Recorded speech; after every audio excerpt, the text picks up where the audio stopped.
Good evening, everyone, and welcome to Achievers Institute and welcome to today's class. So आज ये हमारा next session है regarding the main session जो हम continue कर रहे हैं काफी दिनों से, और ये कंटिन्यू होते रहेगा जब तक आपका नेक्स्ट ईयर का एसबीआई क्लर्क या एसबीआई पीओ का मेंस हो नहीं जाता है until the end of it. ठीक है, तो उसको हम लोग शुरू किए थे, उसी को हम खत्म करना चाहेंगे अभी। मतलब सॉरी, खत्म नहीं करेंगे अभी अभी हम उसको कंटिन्यू करेंगे, है ना। अभी हम उसको करेंगे कंटिन्यू। तो कंटिन्यू करते हैं, तो शुरू करते हैं आज का पहला सवाल। और स्टार्ट करने से पहले मैं आपको एक बात बता देना चाहता हूँ, जो मैं आपको प्रीवियस सेशंस में भी मैंने आपको बताया है कि अगर आपको कोई भी चीज में डाउट होता है तो आप वो चीज मेरे को पूछिए, कमेंट में, सेक्शन में कमेंट डालो एंड आस्क मी कि अगर कोई डाउट है या फिर कोई नया टॉपिक आपको इंक्लूड करवाना चाहते हो आप इस सेशन में, then definitely you have to ask me. ठीक है, तो हम उसको नेक्स्ट सेशंस में इंक्लूड कर देंगे। तो आज का पहला सवाल देखिए, ये रहा सवाल। आपको पूछा है व्हाट इज द सम। सम यानी कि प्रिंसिपल क्या है। तीन स्टेटमेंट गिवन है, देखिए कौन से स्टेटमेंट से आंसर आ सकता है। Please try the question.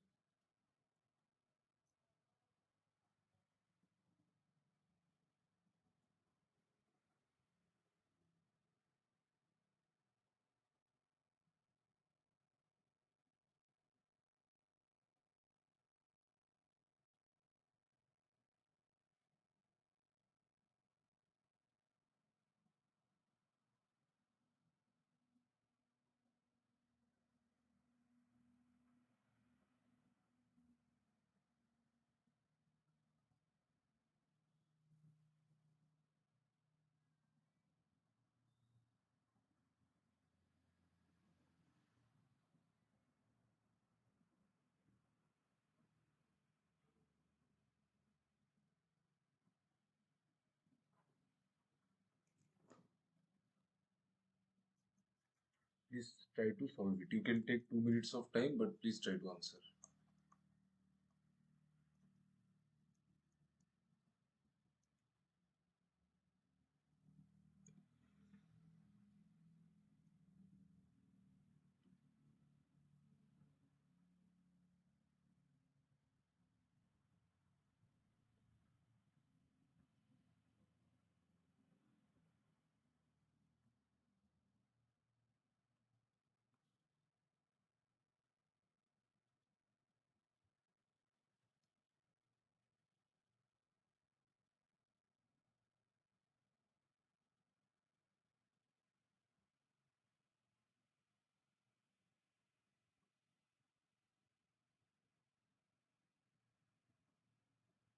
देखिए, आपको पूछा है कि सम क्या है, प्रिंसिपल क्या है। पहले वाला स्टेटमेंट बोल रहा है कि sum is invested at some rate of interest for 2 years compounded annually and becomes 23520। ठीक है, मतलब एक सम को इन्वेस्ट किया है किसी रेट ऑफ इंटरेस्ट में 2 साल के लिए, कंपाउंडेड एनुअली एंड बिकम। तो यहाँ पे कुछ भी गिवन नहीं है, स्टेटमेंट वन से तो नहीं आएगा, अकेले से तो नहीं बनेगा इनसे। ठीक है, स्टेटमेंट टू को देखते हैं। ए सम becomes A in 6 years and B in 7 years at some rate of interest compounded annually, and the respective ratio B and A is 5:7. Okay. Sum becomes A in 6 years and B in 7 years. तो कोई भी principal है, वो A हो रहा है 6 साल में और वो B हो रहा है 7 साल में, और A इज टू बी का रेशियो भी गिवन है। B 7 साल में हो रहा है तो B ज्यादा होगा, तो A इज टू बी का रेशियो क्या होगा, ए इज टू बी क्या होगा, 5:7, 5:7। ठीक है, तो कंपाउंड इंटरेस्ट अगर आपने पढ़ा हो तो आपको पता होगा कि एवरी ईयर कंपाउंड में सक्सेसिवली इंक्रीज होता है। तो यहाँ पे इंक्रीज कितना हुआ है, 2 का इंक्रीज हुआ है। 2 का इंक्रीज 5 पे, यानी कि रेट ऑफ इंटरेस्ट तो 40% है। रेट ऑफ इंटरेस्ट तो इससे आ जाता है, रेट ऑफ इंटरेस्ट तो आ जाएगा। तो स्टेटमेंट टू से हमारा रेट ऑफ इंटरेस्ट तो आ जाएगा। और अगर मैं टू को वन के साथ कंबाइन कर दूं, टू को वन, रेट ऑफ इंटरेस्ट कितना है, 40%, 40%, 40%। तो यहाँ पे प्रिंसिपल, यहाँ पे फाइनल अमाउंट भी गिवन है और 2 साल टाइम है। तो 2 साल में रेट ऑफ इंटरेस्ट अगर मैं लगा दूं, तो पहले साल में 5 से 7 होगा अमाउंट, दूसरे साल वापस 5 से 7 होगा, तो मतलब 2 साल में 25 से 49 हो जाएगा। बट यहाँ पे बोला है कि कितना होगा, 23520। तो अगर मैं 49 यूनिट्स का वैल्यू 23520 लगा दूं, तो मेरा प्रिंसिपल भी आ जा रहा है, तो वन और टू से तो आंसर आ जाएगा। ठीक है, मतलब 1 and 2 से तो आ जाएगा। ठीक है चलो, 1 and 2 से तो आ जाएगा, ये तो पक्का बात है। ये तो नहीं होगा, all the statements together are sufficient नहीं, ओनली 2 and 3 आर सफिशिएंट नहीं, 1 and 3 आर सफिशिएंट नहीं, 1 and 2 से आ रहा है। ठीक है चलिए, आइदर स्टेटमेंट्स 1 and 3 और 2 and 3 आर सफिशिएंट, ये भी नहीं होगा। तो 1 and 2 से तो आ रहा है, तो यही होगा 1 and 2 और 1 and 3 आर सब, ऑब्वियसली यही आंसर होगा। बट फिर भी हम लोग इसको एक बार चेक कर लेंगे कि 1 and 3 से आ रहा है कि नहीं। ये देखिए, respective ratio of simple interest and compound interest on a sum at same rate of interest in 2 years is 5:6। मतलब सिंपल इंटरेस्ट 5 है 2 साल में, तो कंपाउंड इंटरेस्ट 6 है 2 साल में। Interest is compounded annually. ठीक है, ठीक है। तो कंपाउंडेड सिंपल इंटरेस्ट और कंपाउंड इंटरेस्ट का रेशियो गिवन है 5:6। तो हम मान लेते हैं कि ये रेशियो 5, इसको डबल कर दो, हम इसको 10 और 12 मान लेते हैं। सिंपल इंटरेस्ट 10 और कंपाउंड इंटरेस्ट 12।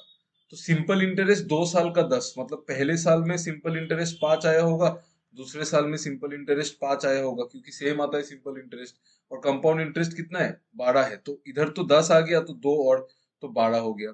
तो रेट ऑफ इंटरेस्ट कितना है, ये दो इंटरेस्ट जो आया ये 5 पे आया, मतलब 2/5 रेट ऑफ इंटरेस्ट है, तो 40% रेट ऑफ इंटरेस्ट है।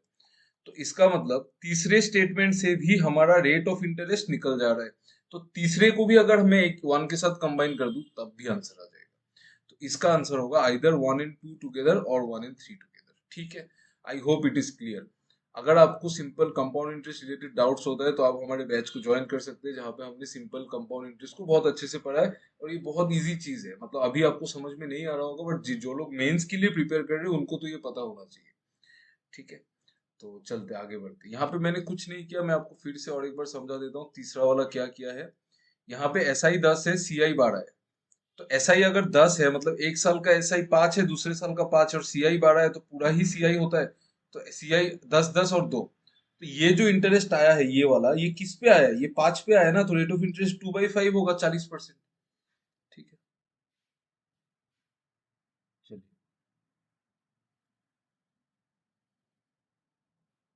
Please try and solve this question. Find the, आपको निकालना है A plus B plus C का value.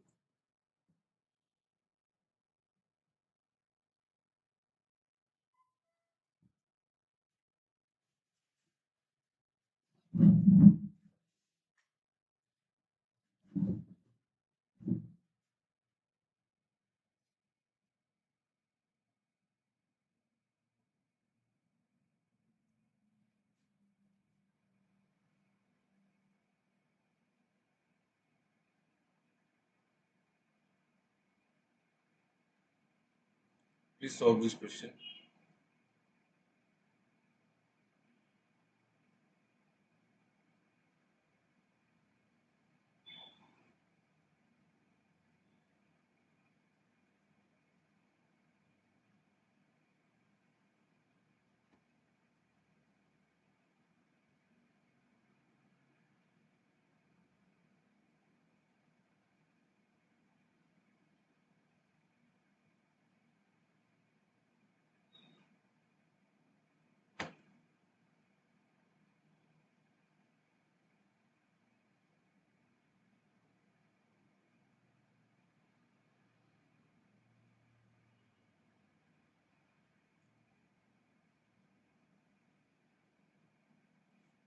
Please try to solve it. आपको बताना है A plus B plus C का।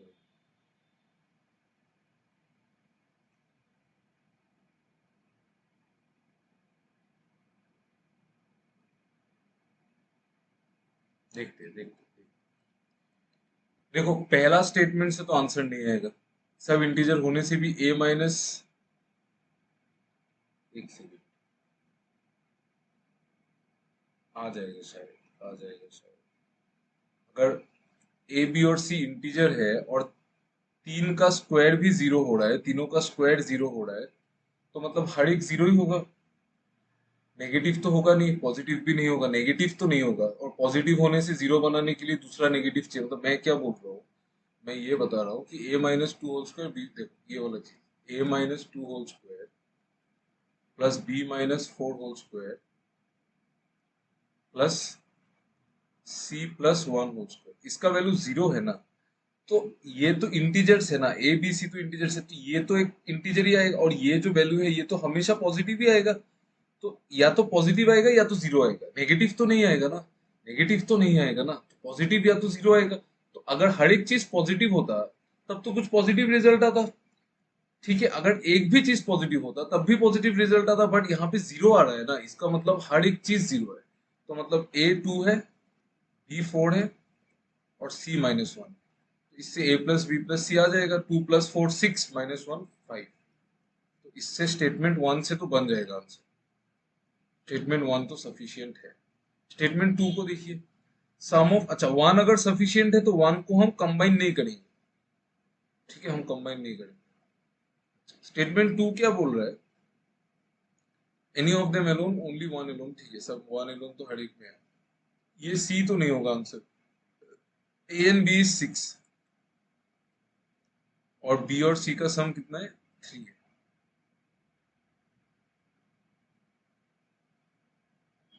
ठीक है,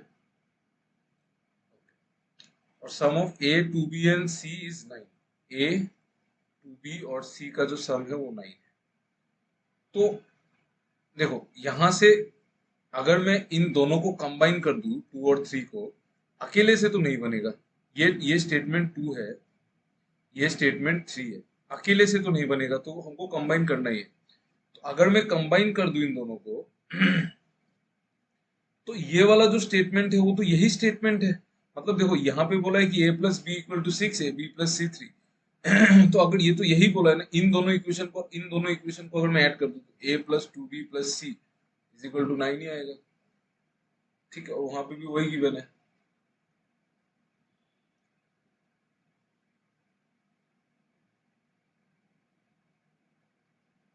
ना। फिर भी एक बार चेक कर लेते हैं, मेरे ख्याल से नहीं आना चाहिए, बट क्या पता, देख लेते हैं एक बार, देख लेते हैं।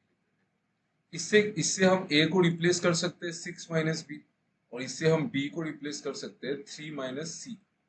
तो a को, फिर उसको हम यहाँ पे डाल सकते हैं ना, a की जगह पे मैं सिक्स माइनस बी लिख देता हूँ, प्लस टू बी लिख देता हूँ, प्लस बी के टू बी प्लस, अच्छा सी को रिप्लेस कर देते, सी को रिप्लेस कर देते, सब हर एक चीज बी में ले जाओ, C equal to three minus B.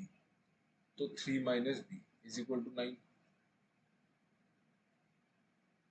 तो कुछ नहीं आएगा, देखो आप देखो, यहाँ पे देखो आप, ये सिक्स प्लस थ्री नाइन, और ये नाइन कैंसिल हो गया। तो B two B minus two B is equal to, कुछ भी नहीं आएगा। मैं वही बोल रहा था, ऐसे नहीं आएगा, क्योंकि जो जो सेकंड स्टेटमेंट है ना वही फर्स्ट स्टेटमेंट है, सिर्फ सेम चीज को घुमा के दिया हुआ है। ठीक है, क्योंकि अगर आप अब देखो एक बार सेकंड स्टेटमेंट में क्या लिखा है, आप देखिए व्हाट इज बीइंग रिटन, देखो इसको अगर आप यहाँ पे ऐड कर दोगे ना इन दोनों को, तो a plus two B plus C is equal to nine ही आएगा। तो वही चीज को तो ब्रेक करके गिवन है, तो उससे नहीं आएगा, तो सिर्फ एस वन एलोन से ही आंसर हमारा आ जाएगा। ठीक है, आई होप आपको क्वेश्चन समझ में आया होगा, और आपको क्वेश्चन का क्वालिटी भी पसंद आ रहा होगा। तो हम बढ़ते हैं हमारे अगले सवाल पे, देखते हैं अगला अगला सवाल क्या है। ये वाला सवाल देखिए, ये देखिए, ratio of compound interest in simple interest, 2 साल में रेशियो है गिवन है सिंपल और कंपाउंड।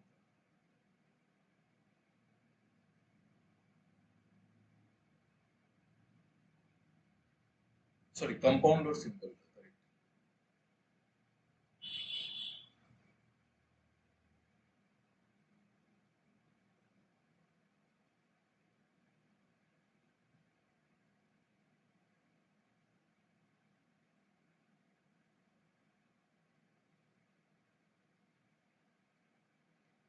देखिए ट्राई कीजिए, मेरे को थोड़ा थोड़ा समझ में आ रहा है, please try this.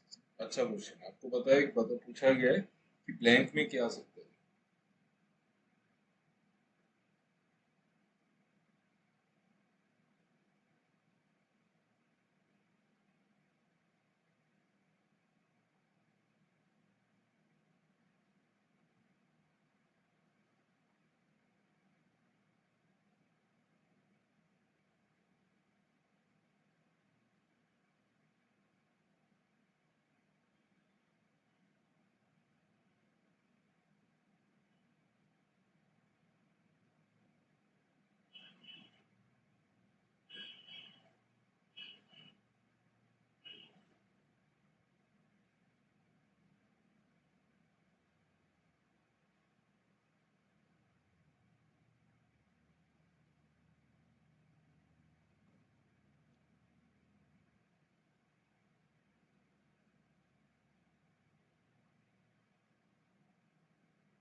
Please do it.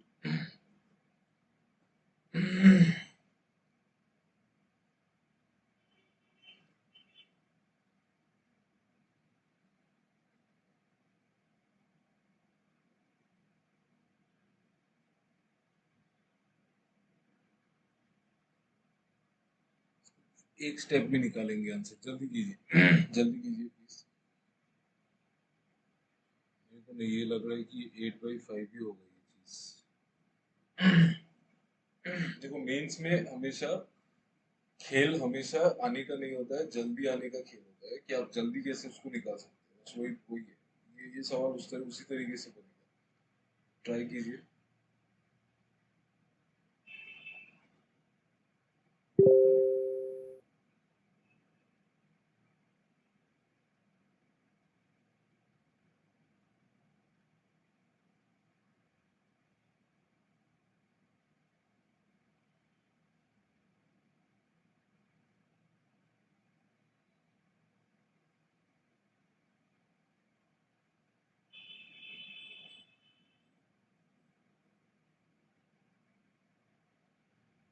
Please do it. Respective ratio, देखो मैं बताता हूँ, देखो आपको 2 साल का कंपाउंड इंटरेस्ट और सिंपल इंटरेस्ट का रेशियो गिवन है, मतलब कंपाउंड इंटरेस्ट और सिंपल इंटरेस्ट। तो 2 साल में सिंपल इंटरेस्ट 10 है, मतलब 1 साल में 5 है। 1 साल में 5 है तो मतलब सिंपल इंटरेस्ट, देखो मैं बताता हूँ। चलो यहाँ पे नहीं बताते, इसको ऐसे करते हैं। पहला साल और ये दूसरा साल, तो 2 साल में जो सिंपल इंटरेस्ट है वो 10 है, मतलब 1 साल में 5 है। 1 साल में 5, दूसरे साल में भी 5। और कंपाउंड इंटरेस्ट 11 है। कंपाउंड इंटरेस्ट ये पूरा होता है, 10 हो गया, बचा एक। तो ये जो एक आया, ये ट्री मेथड से कैसे, ट्री मेथड से करेंगे तो ये समझ में आएगा ना आपको कि एक जो इंटरेस्ट आया वो किस पे आया, वो तो इस पे ही आया, इंटरेस्ट पे इंटरेस्ट आ रहा है। तो 1/5 जो जो कि 20% है, this is hour rate of interest. This is hour rate of interest. तो रेट ऑफ इंटरेस्ट हमारा फर्स्ट स्टेटमेंट से आ रहा है, ठीक है। उसमें मेरे को प्रिंसिपल नहीं चाहिए, मेरे को सिर्फ इंटरेस्ट से पता चल जाता है कि रेट ऑफ इंटरेस्ट क्या है। चलिए अभी हम इसको ऑप्शन से ट्राई करेंगे। आपको बोला है same sum becomes this this much times in 3 years at simple rate of interest. तो अगर मैं 15,000 पकड़ू यहाँ पे, मतलब ये वाला ब्लैंक 15,000 पकड़ू, तो ये वाला ब्लैंक तो प्रिंसिपल का है ऑन रुपीज, ये तो प्रिंसिपल है। तो अगर मैं 15,000 पकड़ू प्रिंसिपल, नहीं तो इसको पकड़ने का भी जरूरत नहीं है, आप देख लो एक बार कितना टाइम्स हो रहा है, वो तो ऐसे भी समझ में आ जाएगा। देखो 20% का इंटरेस्ट आ रहा है 1 साल में, तो 3 साल में कितना इंटरेस्ट आएगा? 3 साल में 60% का इंटरेस्ट आएगा। 60% का इंटरेस्ट आएगा मतलब 3 का इंटरेस्ट आएगा 5 पे। तो अगर मेरा प्रिंसिपल 5 है तो उस पे 3 का इंटरेस्ट आएगा और वो 8 हो जाएगा। तो 5 अगर 8 हो रहा है, मतलब जो 5 कितना टाइम्स हो रहा है, 8/5 टाइम्स हो रहा है। 5 अगर 8 हो रहा है मतलब 8/5 टाइम्स हो रहा है। तो डेफिनेटली ये आंसर नहीं है, ये आंसर नहीं है, ये आंसर नहीं है। तो इन दोनों में से कोई एक आंसर है। इतना तो मेरे को पता चल गया, ठीक है। चलिए इतना तो मेरे को पता चल गया। आई होप आपको समझ में आया होगा मैंने क्या कहा। मैंने ये कहा कि कंपाउंड इंटरेस्ट और सिंपल इंटरेस्ट का रेशियो गिवन है 11:10। 2 साल में आपको ये चीज भी पता होता है कि सिंपल इंटरेस्ट एवरी 2 साल में सेम होता है। एवरी 2 साल में simple interest, sorry, simple interest every year same होता है।